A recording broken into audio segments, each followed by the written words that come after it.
Hello students, knowledge park institute के YouTube channel में आप सभी का स्वागत है। आज की वीडियो इंपॉर्टेंट होने वाली है क्लास 12 के स्टूडेंट्स के लिए, क्योंकि आज की इस वीडियो में हम डिस्कस करेंगे डी एंड एफ ब्लॉक के इंपॉर्टेंट क्वेश्चंस को। ये वीडियो का पार्ट सेकंड है। पार्ट फर्स्ट में हमने यहाँ स्टार्टिंग 15 क्वेश्चन को कवर किया था और ये पार्ट सेकंड है जहाँ पर हम बाकी के 15 क्वेश्चन को कवर करेंगे।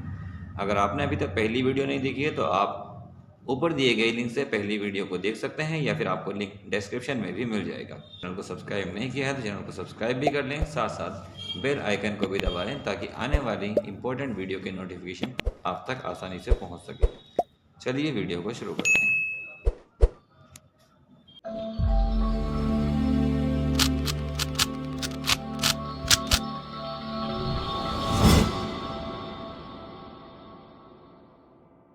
क्वेश्चन नंबर 16 है। क्वेश्चन नंबर 16 में यहाँ पर दिया हुआ है when ApCr2O ball is fused with Na2CO3 in presence of air, it gives a yellow solution of compound A and compound A on acidification gives compound B. The compound B on reaction with KCl form an orange color compound C and an acidic solution of compounds C CO3 2 and for identify K and B and C. Mean आपको यहाँ पर A, B और C find करना है। ApCr2O4 यहाँ पर एक compound क्या होगा। तो ApCr2O4 अगर हम इसको ही देख के पहचान लें तो ये होगा पोटेशियम डाइक्रोमेट का प्रिपरेशन। तो पोटेशियम डाइक्रोमेट के अगर हम प्रिपरेशन मेथड की बात करें तो वहाँ पर जो पोटेशियम जो आयरन क्रोमेट होता है, इस आयरन क्रोमेट को ही आप क्या करते हैं, फ्यूज़ कराते हैं सोडियम कार्बोनेट के साथ में। और जब भी आप सोडियम कार्बोनेट से रिएक्शन कराएंगे तो यहाँ कंपाउंड बन के आएगा ए, ये बन जाता है सोडियम क्रोमेट का। तो रिएक्शन से सवाल लेते हैं यहाँ पर। आंसर हमने यहाँ पर दिया है स्टेप 1 में जब आप यूज़ करा रहे हैं ApCr2O4 को Na2CO3 के साथ। जब भी आप ApCr2O4 को Na2CO3 के साथ में डालते हैं एयर के प्रेजेंस में तो यहाँ पर कुछ इस तरीके से रिएक्शन दिखाई देगी। यहाँ पर क्या होगा, तो ApCr2O4 है, ये सोडियम कार्बोनेट और एयर की प्रेजेंस में क्या होगा, यहाँ पर फ्यूज हो जाएगा। फ्यूज होने के बाद सोडियम क्रोमेट जो होता है हमारे पास Na2Cr4 ये कंपाउंड बनाता है, मीन सोडियम क्रोमेट। यहाँ पर ये सोडियम क्रोमेट जो कंपाउंड है कैसा होगा, ये येलो कलर का कंपाउंड होगा। तो यही हमारे पास है ए हो जाएगा। और हमारा जो प्रोडक्ट ए है वो क्या लगा, सोडियम क्रोमेट जो कि येलो कलर का है, Na2Cr क्या ना पैसा। इसके बाद देखते हैं क्वेश्चन नंबर इसमें इसका अगली स्टेप आती है। तो अगली स्टेप में अगर हम देखते हैं तो अगली स्टेप में कहा था कंपाउंड ए का एसिड, ये कंपाउंड ए का एसिडिफिकेशन करेंगे आप। तो ये जो सोडियम क्रोमेट है ये सोडियम डाइक्रोमेट में है। इन Na2Cr4 जो है ये कन्वर्ट हो जाएगा Na2Cr2O तक, सोडियम डाइक्रोमेट में कन्वर्ट हो जाता है। तो सोडियम डाइक्रोमेट जो हमारा वो प्रोडक्ट बी हो जाएगा। मीन सोडियम डाइक्रोमेट हमारा प्रोडक्ट बी है जो कि ऑरेंज कलर का चित्र। इसके बाद अगली स्टेप में यहाँ पे कहा गया था इसकी कंपाउंड की रिएक्शन करानी है KCl। तो जब आप कंपाउंड बी की KCl से, कंपाउंड बी अभी हमने बताया कंपाउंड बी क्या बना हमारा, पोटेशियम सॉरी सोडियम डाइक्रोमेट हमारा कंपाउंड था।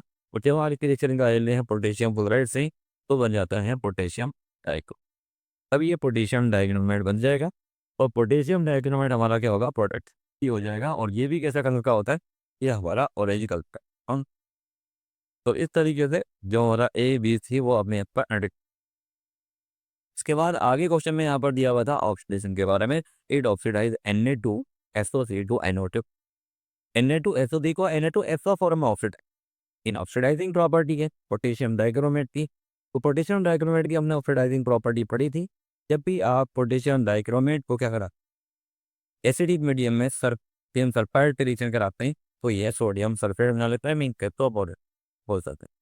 आशा क्या बनता है यहाँ पर, या पॉजिटिव 3 बनता है। तो यहाँ पर जो हमारा प्रोडक्ट होगा वो हो गया वो सोडियम सल्फेट इन Na2SO4 रहेगा कि हमारा जो बी प्रोडक्ट होगा वो सोडियम Na2SO3 जो ऑक्सीडाइज होता है वो Na2SO4 में ही ऑक्सीडाइज।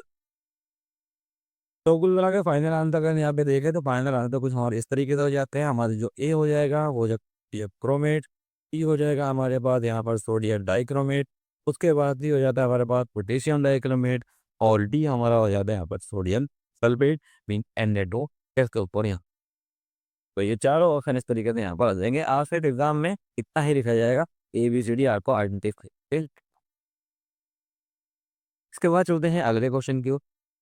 अगला क्वेश्चन यहाँ पर क्वेश्चन नंबर 13 दिया हो। क्वेश्चन नंबर 13 में कहा है iron has higher enthalpy of atomisation than copper. Iron की एंथैल्पी ऑफ एटमाइजेशन जो है वो कॉपर से भी ज़्यादा। तो कॉपर से ज़्यादा क्यों होती है आयरन की एंथैल्पी ऑफ एटमाइजेशन? देखते हैं क्या आता है। कहा है iron has higher enthalpy of atomisation than copper because iron has और अनपेयर्ड इलेक्ट्रॉन देन। सभी जगहों पर हम ये देखते हैं रहते हैं जहाँ पर भी अनपेयर्ड इलेक्ट्रॉन जितने ज़्यादा होंगे एंथैल्पी ऑफ एटमाइजेशन की वैल्यू इतनी ज़्यादा है। यहाँ पर अभी कॉपर और आयरन की अगर हम बात कर रहे हैं तो आयरन में अनपेयर्ड इलेक्ट्रॉन जब वो ज़्यादा प्रेजेंट है कॉपर के रेट पे, कॉपर से ज़्यादा होंगे। मीन कॉपर में सिर्फ एक अनपेयर्ड इलेक्ट्रॉन होगा। और अगर हम आयरन में करके देखते हैं तो आयरन में जो होते हैं वो टोटल हमारे पास 4 अनपेयर्ड इलेक्ट्रॉन होते हैं, कॉपर में सिर्फ एक अनपेयर्ड। और जिसमें जितने ज़्यादा अनपेयर्ड इलेक्ट्रॉन प्रेजेंट होंगे वो उतना ही ज़्यादा क्या होगा, फिर फर्टिलाइजेशन उसकी उतनी ज़्यादा अच्छी हो जाएगी और नहीं उतनी अच्छी होगी मैट्रिमोटिक। टेडन का केस हम यहाँ पे देखते हैं। टेडन में क्या होते हैं, सब इलेक्ट्रॉन क्या होते हैं, कंप्लीटली पेयर्ड होते हैं। जब कंप्लीटली पेयर्ड होंगे वहाँ पर तो कंप्लीटली पेयर्ड होने की वजह से कोई भी अनपेयर्ड इलेक्ट्रॉन प्रेजेंट नहीं होता। और जब अनपेयर्ड इलेक्ट्रॉन ही नहीं होगा तो वहाँ पर एंथैल्पी ऑफ एटमाइजेशन एटम की काफ़ी लो हो जाती है। फिलहाल यहाँ पर क्वेश्चन आयरन और कॉपर के लिए दिया हुआ था। तो कॉपर में और यहाँ पर अनपेयर्ड इलेक्ट्रॉन प्रेजेंट थे जबकि आयरन में सिर्फ एक अनपेयर्ड। इसलिए यहाँ पर जो आयरन का एंथैल्पी ऑफ एटमाइजेशन वो हाई है। इसके बाद चलते हैं क्वेश्चन नंबर 18 की। क्वेश्चन नंबर 18 में क्या कहा? क्वेश्चन नंबर 18 में कहा है यहाँ पर scandium positive 3 is colourless in aqueous solution where is Ti positive 3 is colour. Mean Sc positive 3 होता है वो कलरलेस होता है लेकिन Ti पॉजिटिव 3 है वो कलर। तो सिंपल सी बात है, जहाँ पर अनपेयर्ड इलेक्ट्रॉन होंगे वे कलर्ड होते हैं और इलेक्ट्रॉन नहीं होंगे वे कलरलेस। अगर हम यहाँ पे देखते हैं तो आंसर इस तरीके से बना होगा due to absence of unpaired electron in Sc positive 3 it is colourless. इन Sc पॉजिटिव 3 में अनपेयर इलेक्ट्रॉन नहीं होते। जब अनपेयर इलेक्ट्रॉन नहीं होंगे तो ये कलरलेस हो जाएगा। File in the Ti positive 3 Ti positive के पर पेज एकदम पे देखेंगे तो यहाँ पर एक अनपेयर इलेक्ट्रॉन आ जाए और एक अनपेयर इलेक्ट्रॉन प्रेजेंट होगा। इसका मतलब ये क्या है, ये कलर्ड। यहाँ पर ट्रांजिशन होगा, मीन ट्रांजिशन इसके अंदर आ जाएगा और इसकी वजह से क्या होगा, ये कलर्ड हो जाए। तो मेनली कलर का जो रीज़न, जब भी कलर का क्वेश्चन आ जाए तो आप देख सकते हैं कि अगर अनपेयर इलेक्ट्रॉन प्रेजेंट है तो वो कलर्ड होगा, अनपेयर इलेक्ट्रॉन नहीं है इट मीन्स वो कलरलेस होने को। इसके बाद क्वेश्चन नंबर 19 की तरफ देखते हैं। तो क्वेश्चन नंबर 19 यहाँ पर कहा है scandium is a transition element but रेडन is not. Scandium transition element लेकिन रेडन नहीं है। तो अगर हम ट्रांजिशन एलिमेंट की बात करते हैं तो ट्रांजिशन एलिमेंट क्या होते हैं, ऐसे टर्म एलिमेंट होते हैं जिनमें लास्ट ऑर्बिट जिनमें डी ऑर्बिटल या कम्प्लीटली फिल्ड नहीं होता है। अगर डी ऑर्बिटल कम्प्लीटली फिल्ड है तो आप उसे ट्रांजिशन एयर नहीं करेंगे। जैसे डी हल्का जिन की अगर हम बात करते हैं तो दिन में क्या होता है, डी ऑर्बिटल कम्प्लीटली फिल्ड होता है। स्कैंडियम में बात करेंगे तो D1 कॉन्फ़िगरेशन आ जाएगा, जेड में D10 कॉन्फ़िगरेशन। अब हम यहाँ पर वही हमने आंसर इसी के बेसिस पे लिखा हुआ है scandium is a transition element but it is not because it can scandium has incompletely filled d orbital in ground। Scandium में क्या होता है, ग्राउंड स्टेट में क्या होता है, डी ऑर्बिटल इनकम्प्लीटली फिल्ड है। डी वाला कॉन्फ़िगरेशन आपने, क्योंकि अगर हम जेडन की बात करें तो जेडन में क्या होता है, कम्प्लीटली फिल्ड डी ऑर्बिटल होता है। चाहे आप उसकी ग्राउंड स्टेट में हम देखें या फिर आप उसकी एक्साइटेड स्टेट में देखें तो दोनों ही केस में क्या होगा, जो जेडन होगा वो D10 कॉन्फ़िगरेशन रखेगा और जब D10 कॉन्फ़िगरेशन यहाँ पर होगा तो ये ट्रांजिशन एलिमेंट नहीं मानते। के बाद क्वेश्चन नंबर 20 तो क्वेश्चन नंबर 20 का आता है। तो क्वेश्चन नंबर 20 में क्या कहा है, Y Z R 40 and HF72 excited almost identical Z N 40 और हैप्पी 72 दोनों का लगभग आइडेंटिकल रेडी होगा है। मीन दोनों का रेडियस जो होता है लगभग सेम हो जाता है। ठीक है, सिंपल से याद रखेंगे लेफ्ट एंड राइट कॉन्फ्लिक्ट। इन दोनों का जो सेम रेडियस होने का रीज़न है वो क्या है, because of lanthanide convection. Lanthanide convection की वजह से क्या होता है, दोनों की एटॉमिक रेडियस सेम हो जाती है। तो ये आप लेंथेनाइड कॉन्वेक्शन के कॉन्सिक्वेंसेस में भी हैं, ये पॉइंट आएगा वहाँ पर भी। चलिए अगला क्वेश्चन देखते हैं 21। क्वेश्चन नंबर 21 में यहाँ पर कहा है why lanthanoid can not be separated equally. Lanthanoid को आप इजीली सेपरेट क्यों नहीं कर सकते, इन लेंथेनॉइड क्यों सेपरेट नहीं हो सकते। तो लेंथेनॉइड क्या होते हैं, लेंथेनॉइड कॉन्ट्रेक्शन में लगभग और थोड़ा-सा एटॉमिक का साइज़ थोड़ा डिक्रीज़ होता है। इसकी वजह से मतलब वो जितने भी लेंथ एनर्ट्स हैं सभी के एटॉमिक साइज़ से हैं और सभी पॉज़िटिव ही ऑक्सीडेशन स्टेट रिप्रेज़ेंट करते हैं। सेम ऑक्सीडेशन स्टेट है और सेम ही यहाँ पर क्या है, तो प्रॉपर्टीज़ भी क्या होती है, सेम रिप्रेज़ेंट करते हैं। इसी इनको जो सेपरेट करना होता है डिफ़िकल्ट होता है। देखिए हमने किस तरीके से आंसर दिखाया, लिखा हुआ है lanthanides are difficult to separate because of lanthanide lanthanide combination की वजह से सेपरेट करना डिफिकल्ट हो जाता है। Which causes the element to have similar size and similar chemical property. इसकी वजह से क्या होता है, सिमिलर साइज हो जाता है, फुली केमिकल प्रॉपर्टीज होती है, वो भी क्या होती है, सिमिलर यहाँ पर बन जाता है। चलिए अगले क्वेश्चन की तरफ देखते हैं। Question number 20। क्वेश्चन नंबर 22 हमने यहाँ पर state two reason to show that chemistry of actinoids is more complicated. Actinoid की केमिस्ट्री है वो ज़्यादा कॉम्प्लिकेटेड है किससे, लेंथेनॉइड से। लेंथेनॉइड से ज़्यादा कॉम्प्लिकेटेड एक्टिनॉइड की थ्योरी मानी जाती है एक्टिनॉइड की केमिस्ट्री। रीजन क्या है, एक्टिनॉइड में जाओ रेडियो एक्टिव है। अगर आप इतनी भी एक्टिनॉइड की बात करें तो एक्टिनॉइड क्या होगा, रेडियो एक्टिव एलिमेंट है, हाफ लाइफ बहुत शॉर्ट होती है, बहुत जल्दी डिकम्पोज हो जाते हैं, इसलिए इनकी स्टडी करना क्या होता है, काफ़ी डिफिकल्ट होता है। इसके अलावा इनकी जो ऑक्सीडेशन स्टेट है वो भी बहुत ज़्यादा होती है। तो हमने यहाँ पर दो रीज़न यहाँ पर लिखे हैं इसके। लिखा हुआ पहला दिया है due to excess of wide range of oxidation state, mean की बहुत ज़्यादा ऑक्सीडेशन स्टेट होती है, पहला रीज़न तो ये बन जाता है। दूसरा बन जाता है due to their radioactivity. इसके अलावा ये रेडियो एक्टिविटी भी रिप्रेजेंट करते हैं। रेडियो एक्टिविटी का मतलब है कि ये बहुत ही आसानी से डिसोसिएट हो जाते हैं, डिकम्पोज होते रहते हैं, हाफ लाइफ की होती है, बहुत ही शॉर्ट होती है, बहुत शॉर्ट टाइम पे क्या हो रही है, डिकम्पोज हो जाते हैं, टूट जाते हैं। क्वेश्चन नंबर 23 है, ठीक है 23 भी काफ़ी इंपॉर्टेंट क्वेश्चन होने वाला। एमआर राजू को है 23 क्वेश्चन जो है, और देख लेते हैं 23 में क्या पूछा है। 23 में बताया what is the composition of misch metal. Misch metal का कंपोजिशन क्या है, आपसे मिस मेटल का कंपोजिशन यहाँ पे। तो मिस मेटल जो होता है वो लेंथेनाइड और बाकी 5% आया है और इनमें कुछ ट्रेसेस प्रेजेंट होते हैं, तो वो हमने लिखा है ये एलॉय होता है।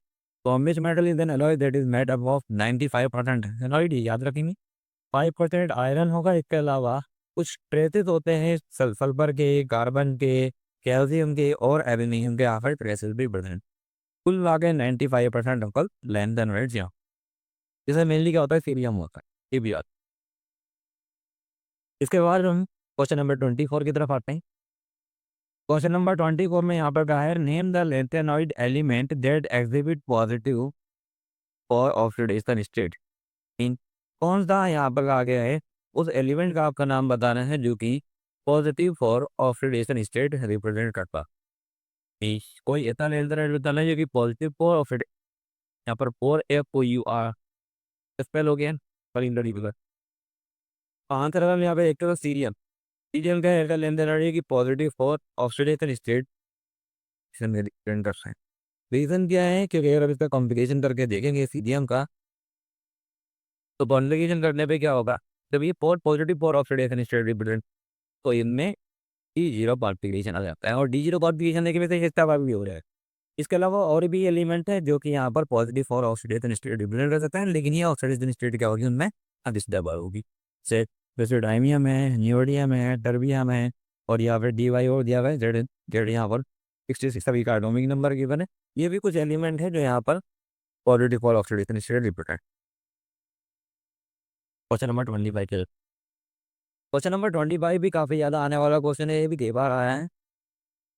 Lanthanum hydroxide is more basic than lutetium हाइड का हाइड्रोक्साइड है वो ज़्यादा वृद्धि किससे है, लुटेशियम हाइड्रोक्साइड। रीज़न क्या है, रीज़न फिर से है वही लेंथेनाइड कॉन्ट। लेंथेनाइड कॉन्ट्रेक्शन की वजह से खाए थे लेंथेनाइड्स का वो क्या होता है, डिक्रीज हो जाता है लेंथेनाइड से लुटेशियम, तब मीन जैसे जैसे आप लेंथेनाइड से लुटेशियम की तरफ जाएंगे एटॉमिक नंबर क्या होता है, बढ़ता जाएगा। और जैसे जैसे एटॉमिक नंबर बढ़ता जाएगा, जो कोवलेंट का जो साइज है तो एटॉमिक साइज क्या होगा, धीरे धीरे कम होता है। एटॉमिक नंबर बढ़ेगा और साइज क्या होगा, धीरे धीरे कम होता है। इसका कोवलेंट कैरेक्टर जो होता है वो बनता है। तो जब कोवलेंट कैरेक्टर बढ़ता है इसका मतलब है कि पैथिक तो लेंथेनल का लुटेशियम की तरफ जाएंगे, कोवलेंट कैरेक्टर बढ़ेगा। पैसिव कैरेक्टर जो होगा वो कम होता चले जाएगा। मीन लुटेशियम का हाइड्रोक्साइड जो होगा वो कम, लेंथेनम का हाइड्रोक्साइड वो ज़्यादा पैसिव हो जाएगा। चलते हैं आगे क्वेश्चन की तरफ। अगला क्वेश्चन यहाँ पर लिया हमने, EU positive two strong is strong reducing agent. EU positive क्या है? स्ट्रॉन्ग रिड्यूसिंग एजेंट है। याद रखें, पहले भी आपको इस तरह के क्वेश्चन बताए हैं मैंने। जब भी कोई रिड्यूसिंग एजेंट होता है, इसका मतलब है बिल्कुल वो ऑक्सीडाइज होगा। तो ये ऑक्सीडाइज इस स्टेट में स्टेबल कॉन्फिगरेशन होती है। ये ऑक्सीडाइज होने के बाद ये एक स्टेबल कॉन्फिगरेशन दे रहा होगा। तो वही हम लोग देखते हैं, एक्सप्लेन किया हमें यहाँ पर। EU positive is strong reducing agent because it readily oxidise to form more stable EU positive. वो ना आसानी से ही ऑक्सीडाइज होता है, इसमें EU पॉजिटिव 3 में ऑक्सीडाइज हो जाता है। और जब ये EU पॉजिटिव 3 में ऑक्सीडाइज हो जाएगा तो इसका स्टेबल पर देखते हैं कैसे। पहला कॉन्फ़िगरेशन जब ये EU पॉजिटिव 2 में होता है तो 4f7 और D0 T1 कॉन्फ़िगरेशन होता है। लेकिन बाद में जब ये EU पॉजिटिव 3 बना लेता है तो यहाँ पर जो कॉन्फ़िगरेशन है वो 4f7 हो जाता है। मीन डी में कोई भी इलेक्ट्रॉन नहीं रहता। तो कोई डी में कोई भी इलेक्ट्रॉन नहीं है, डी फिर F7 कॉन्फ़िगरेशन यहाँ पर आ गया, स्टेबल कॉन्फ़िगरेशन है। इसलिए क्या होगा, ये एक अच्छा रिड्यूसिंग एजेंट का काम कर सकता है। इन आसानी से इलेक्ट्रॉन को क्या करेगा, लॉस कर लेगा EU पॉजिटिव में चला जाएगा। करते हैं अगले क्वेश्चन की ओर। Question number 37। क्वेश्चन नंबर 27 में यहाँ पर क्या है, CE positive 4 is strong oxidising agent. जो CE पॉजिटिव 4 है, ये स्ट्रॉन्ग ऑक्सीडाइजिंग एजेंट। अब ये ऑक्सीडाइजिंग एजेंट कौन होंगे, जो पूरी रिड्यूस हो जाएगी। तो यहाँ पर क्या होगा, जब ये अपने कम ऑक्सीडेशन स्टेट में जाएगा, अभी जब ये रिड्यूस होगा तो रिड्यूस होने पे क्या होगा कि यहाँ पर कोई स्टेबल कॉन्फ़िगरेशन आएगा। तो देखते हैं यहाँ पर आंसर हमने क्या लिखा है। आंसर कुछ इस तरीके से हमें लिखा है यहाँ पर कि टी पॉजिटिव और is good oxidising agent because it revert to positive C oxidation state in aqueous. क्योंकि एक्वस मीडियम में क्या होता है, पॉजिटिव फ्री ऑक्सीडेशन स्टेट में चला जाएगा and you do T0 stable configuration. यहाँ पे भी क्या आ जाएगा, D0 स्टेबल कॉन्फ़िगरेशन आ जाएगा। चलते हैं क्वेश्चन नंबर 28 की। क्वेश्चन नंबर 28 में यहाँ पर पूछा गया, what are the similarities between lanthanide and lanthanoids और एक्टिनॉइड्स में क्या कहते हैं। तो पहला सिमिलरिटी हमने यहाँ पर दी है, दे बोथ है, दे बोथ इज एलिमेंट्स हो the oxidation state of positive 3। अब दोनों ही एलिमेंट चाहे लैंथेनॉइड हो या एक्टिनॉइड हो, दोनों ही क्या करते हैं, पॉजिटिव 3 ऑक्सीडेशन स्टेट रिप्रेजेंट करते हैं। ये पहली सिमिलरिटी होगी। दूसरी सिमिलरिटी अगर हम यहाँ पे देखते हैं तो this element are electropositive and very reactive. दोनों ही क्या है, इलेक्ट्रोपॉजिटिव है और दोनों ही एलिमेंट दोनों ही वेरी रिएक्टिव एलिमेंट होते हैं। इसके बाद कॉन्ट्रास्ट की अगर बात करें लेंथेनॉइड एंड एक्टिनॉइड, तो कॉन्ट्रास्टन इन दियर रेडिमी लेंथेनॉइड है भी लेंथेनॉइड कॉन्ट्रेक्शन होता है और एक्टिनॉइड में भी क्या होगा, एक्टिनॉइड कॉन्ट्रेक्शन होगा। मीन दोनों ही में क्या होगा, एक कॉन्ट्रेक्शन देखने को मिलेगा एटॉमिक साइज में। एटॉमिक नंबर नहीं पढ़ने के साथ साथ दोनों का एटॉमिक जो साइज है वो क्या पता धीरे धीरे कम होता था। इसके अलावा फोर्थ पॉइंट की अगर हम सिमिलरिटी देखते हैं तो फोर्थ पॉइंट में कहा है सेम बोथ तो मैग्नेटिक प्रॉपर्टी। दोनों के अंदर क्या होगी, मैग्नेटिक प्रॉपर्टी भी आपको देखने को मिलेगी। मीन दोनों ही मैग्नेटिक प्रॉपर्टी रिप्रेजेंट करते हैं। इसके बाद चलते हैं क्वेश्चन नंबर 29 की। क्वेश्चन नंबर 29 हमने यहाँ पर लिया है, इन्हीं two consequences of lanthanide contraction. ये भी काफी इंपॉर्टेंट क्वेश्चन है, जो इस बार आने के बहुत ज़्यादा चांस है। लेंथेनाइड कॉन्ट्रैक्शन की क्या क्या कॉन्सिक्वेंसेज है वो ये आपको बताने हैं।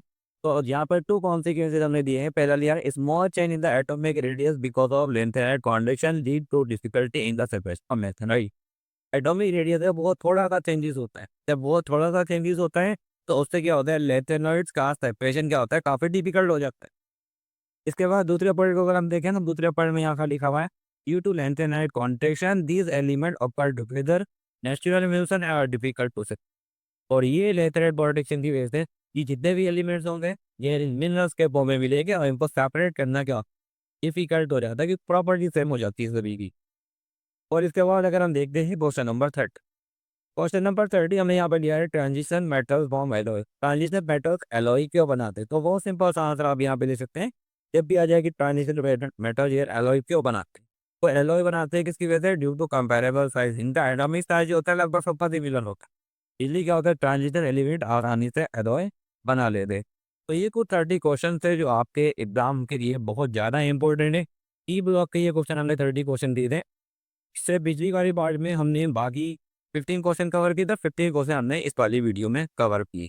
इसके अलावा आप प्लेलिस्ट पे जाकर आप और चैप्टर्स के भी टॉप 30 क्वेश्चन देख सकते हैं। अगर आपको ये वीडियो अच्छी लगे तो वीडियो को लाइक करें, सब्सक्राइब करें चैनल को और अपने फ्रेंड के साथ वीडियो को शेयर करें। अगर आपको कोई क्वेश्चन में डाउट है तो आप क्वेश्चन लिख सकते हैं, हम उस पर जरूर। Best of luck for your exam.